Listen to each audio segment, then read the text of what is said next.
Spending any amount of time on social media, you've probably seen the headlines. Cruise ship outbreak, Norovirus strikes again, hundreds sick aboard a cruise ship. And if you're somebody who loves cruising, or maybe you're getting ready for your very first cruise, it can be enough to make you wonder whether cruise ships are really floating petri dishes. As someone who's now been on more than 15 cruises, I can tell you that I absolutely love it. In fact, it's one of my favorite ways to travel. But I'm also a physician. I'm double board certified in internal medicine and geriatric medicine, and I spend my days taking care of patients and helping people stay healthy.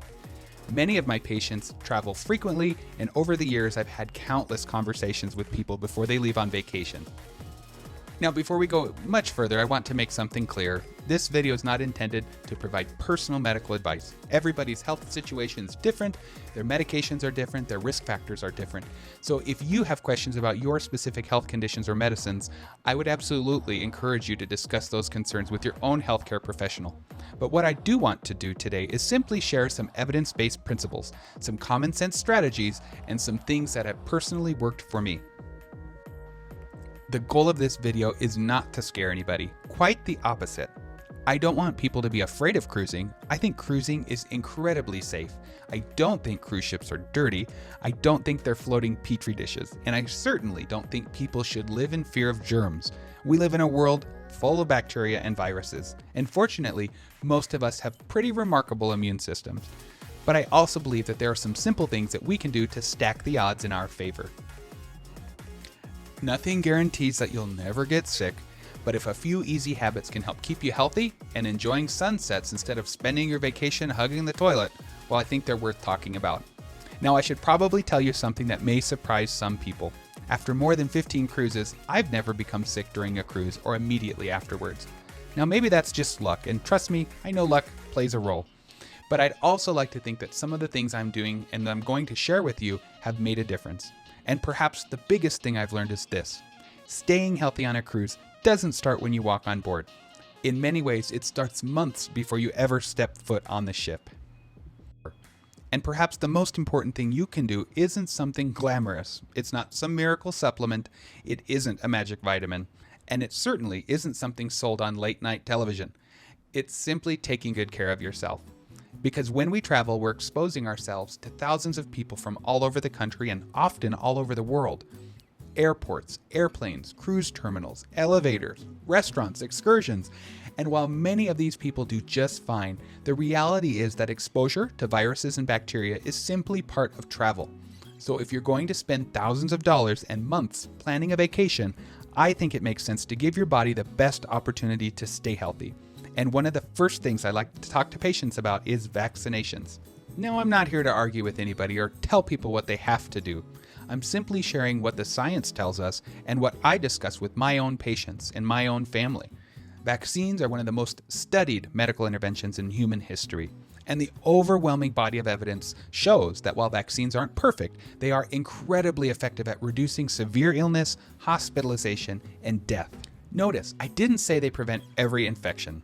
No vaccine is a force field. People can still get the flu, they can still get COVID or RSV, but the goal isn't perfection. The goal is reducing risk. It's about stacking the odds in your favor.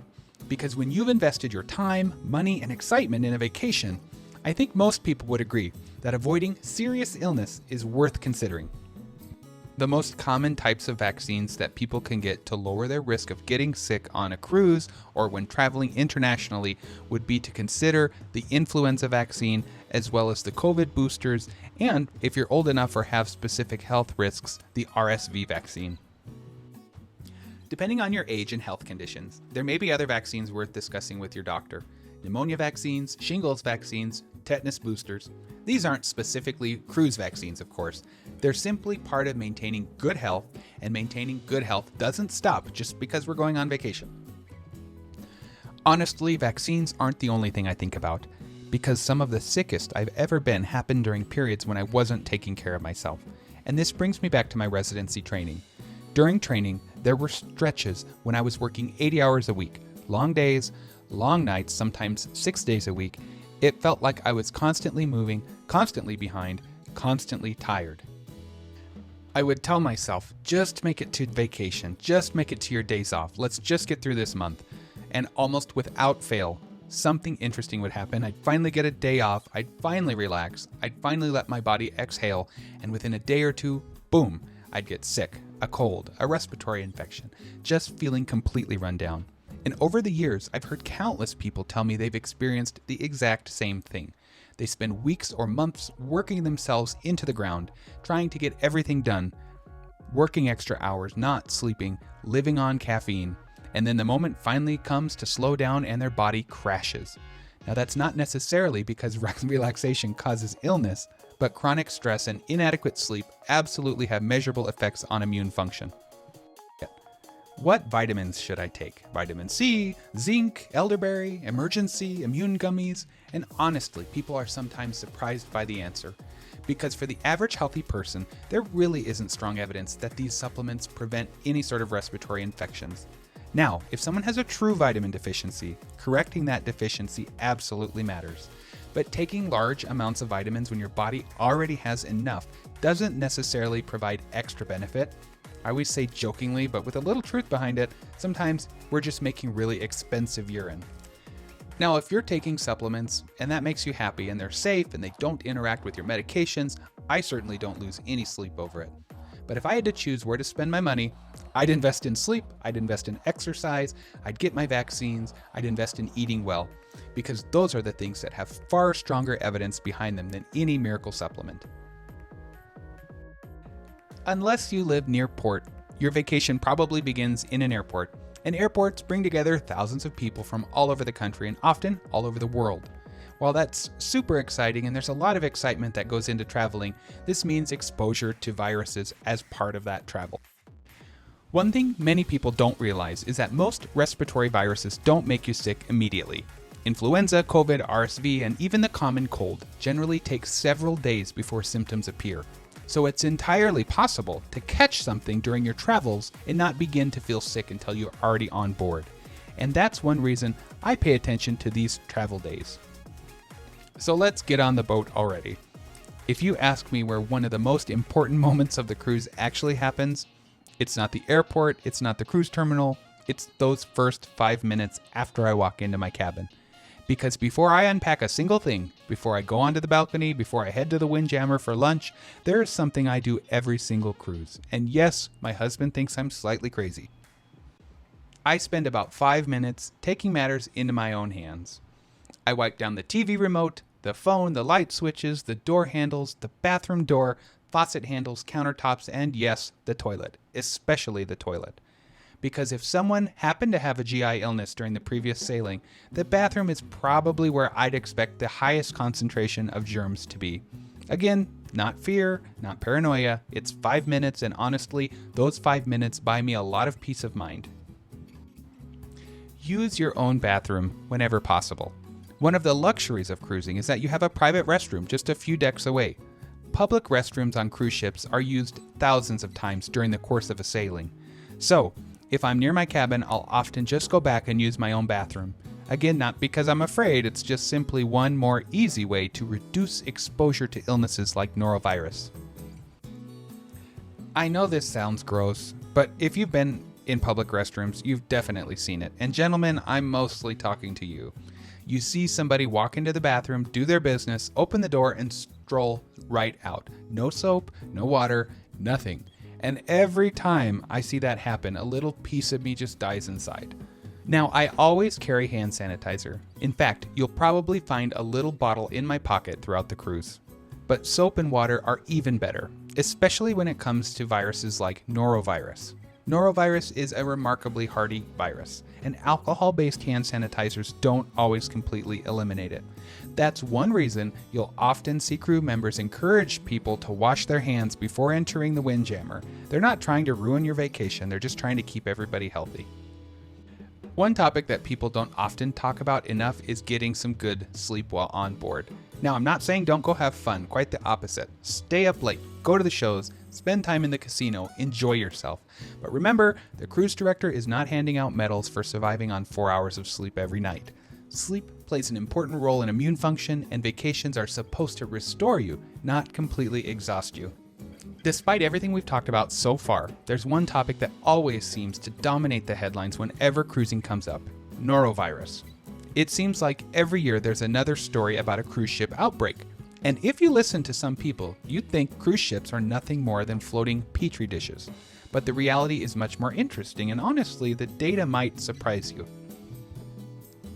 First, let's talk about what the CDC actually defines as an outbreak. An outbreak investigation is triggered when just 3% or more of passengers or crew report symptoms of GI illness. That means 97% of people on board may be completely unaffected, and yet the entire cruise can make national headlines. Here's what I think people don't realize. Cruise ships don't necessarily have more outbreaks than life on land.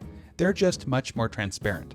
Crew members are required to report symptoms. Ships are required to report outbreaks, and the CDC's vessel sanitation program actively monitors and investigates these events. Restaurants don't do that, hotels don't do that, schools and office buildings don't do that, so naturally, cruise ship outbreaks get a lot of attention. Despite the nickname the cruise ship virus, only about 1% of norovirus outbreaks actually occur on cruise ships. Most outbreaks happen in places like nursing homes, restaurants, schools, and healthcare facilities. Let's put things into perspective. More than 30 million people cruise every year. Yet, in 2025, the CDC investigated only 23 reportable outbreaks across the entire industry. That's a tiny fraction of all cruise vacations. In fact, one of those outbreaks occurred on Navigator of the Seas in July of 2025. About 140 passengers and crew became ill, and interestingly, we were on the very next sailing. The ship underwent additional cleaning procedures before we boarded, and we had absolutely no issues whatsoever. So no, I don't think cruise ships are floating petri dishes. Quite the opposite. They're some of the most heavily monitored and regulated environments in travel, and that's one of the reasons I continue to cruise with confidence. Speaking of cleanliness, it's important to give credit where it's due. Cruise ships are actually held to an incredibly high standard. The CDC's Vessel Sanitation Program performs unannounced inspections that evaluate things like food safety, water quality, housekeeping, and infection prevention. And the passing score is 86 out of 100. Royal Caribbean's fleet has consistently performed extremely well. In fact, their average score was nearly 97 out of 100. 5 ships, including Adventure, Icon, Ovation, and Utopia, received perfect scores, and nearly half the fleet scored 98 or higher. So while no environment is perfect, I think it's fair to say that cruise lines take sanitation seriously. And honestly, after more than 15 cruises, that's been my experience. The ships have always looked clean, the crew members work incredibly hard, and I have a tremendous amount of respect for the people behind the scenes who make that happen. One of the last things I'd like to talk about is something that I think everybody should really have a good grasp on, and that's what kinds of medications to take with you just in case you come down with something on the cruise. I've put together a little travel medicine kit. I want to emphasize that this isn't medical advice necessarily, these are just some things that I personally bring and have found helpful over the years. I've been grateful more than a few times to have had these things with me, because there's nothing worse than needing something simple and realizing you either forgot it or you're going to go have to pay the cruise ship price for it. So imagine that you develop a scratchy throat, a runny nose, congestion or sinus pressure just a few days into the cruise, and immediately assume, oh no, I've caught something. Often it's just allergies. Remember, you're traveling to an entire different environment, different pollens, plants, humidity, and allergens, and your body notices. So I always travel with Flonase, Zyrtec, and Loratadine. Those little simple medications can make a huge difference. I always pack Tums and Pepto-Bismol for the occasional heartburn or upset stomach symptoms that creep in. And for motion sickness, I might bring some scopolamine patches, Dramamine. Thankfully, these modern cruise ships are incredibly stable and I've really never had motion sickness on one, but Mother Nature does like to remind us who's really in charge sometimes. I also carry some Zofran, which has been helpful on a couple of occasions for nausea, some eye drops just in case the air conditioning or ocean breezes dries out my eyes, and a couple prescription medications that I take. I've honestly rarely needed most of these things, and that's exactly the point. I'd much rather have them and never use them than wish I'd brought them. I made this video because I want people to enjoy their vacations. Life is busy, work is stressful, and sometimes we all need a chance to slow down, relax, and make memories with the people we love. Will these tips guarantee that you'll never get sick? Of course not. Nothing in medicine is 100%. But I do believe that common sense goes a long way. Wash your hands, get some sleep, take care of yourself. Bring a few things from home. And maybe spend 5 minutes wiping down your cabin when you first walk in. After all the cruises we've done, those are the habits that have worked well for us. And thankfully, they've allowed me to spend a lot more time watching sunsets and making memories, and a lot less time sick in my cabin. If there's something that you always do to stay healthy while traveling, let us know down in the comments. I always enjoy hearing new ideas, and chances are you'll help other travelers getting ready for their next cruise. If you found this video helpful, I hope you'll give it a thumbs up. It really does help support the channel and helps other cruises find videos like this. And if you're new here and enjoy cruise tips, ship reviews, cabin tours, and all the things cruising, we'd love to have you join us. Be sure to hit that subscribe button so you don't miss any future adventures. Thanks so much for spending some time with us today.